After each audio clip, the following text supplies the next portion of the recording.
Good morning and welcome back to our live streaming coverage here on CBS News Baltimore of the funeral of Captain Dylan Ronaldo. That funeral is set to start again at 10 a.m. this morning. But as you can see, and I'll take a step out of the way, the preparations have already begun as all of Charles Street is filled with fire trucks from Fairlawn, which is where Captain Ronaldo got his start, from Boston, from so many places across our state and within our region.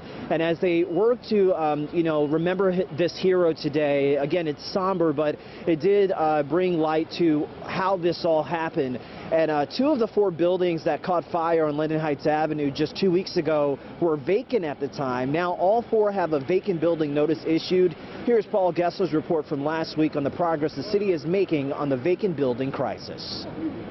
This is the vacant building notice filed just last month on one of the homes that caught fire last week on Linden Heights Avenue. It shows an inspector deemed the property unfit to live in and gives the owner 30 days to fix issues like a broken window. Housing records show another home 2 doors down had been vacant since at least 2019. It's the second fatal fire in less than 2 years killing city firefighters involving vacant buildings, although it's unclear the role vacant properties played in last week's incident. In January 2022, 3 firefighters were killed battling a vacant row home fire on Stricker Street. A report published months later detailed several changes in the department policy fighting fires at vacant properties. The city also relaunched an initiative last October to mark unsafe vacant buildings on the outside, using reflective red squares to notify first responders. Not all vacant buildings have them, only those determined to have structural issues. Housing officials say the home on Linden Heights Avenue recently issued that vacant building notice did not have any roof or structural damage.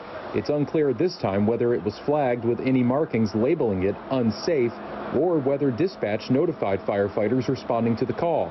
The city has been making progress on its vacant building epidemic. Housing stats show a 17% decline in vacant building notices in the past 5 years. In the Woodmere neighborhood, home of last week's fatal fire, there's been less progress. Housing documents show 34 vacant buildings are in the Northwest Baltimore neighborhood. No change in the past 2 years.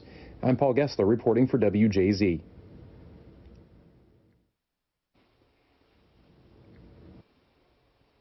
Fire officials, city officials are looking into how to prevent the inevitable when these firefighters are running in to save lives and protect and serve. They've also made changes to how they're going to approach those fires. We'll have that coming up a little bit later in the show. But for now, as we mentioned, a lot of different entities here along Charles Street, here at the Cathedral of Mary Our Queen, where it is quite cold out here, but people are braving the elements. They've got their coffee and just trying to remember Captain Dylan Ronaldo. For now, we'll send it back to Tim with a look at your forecast.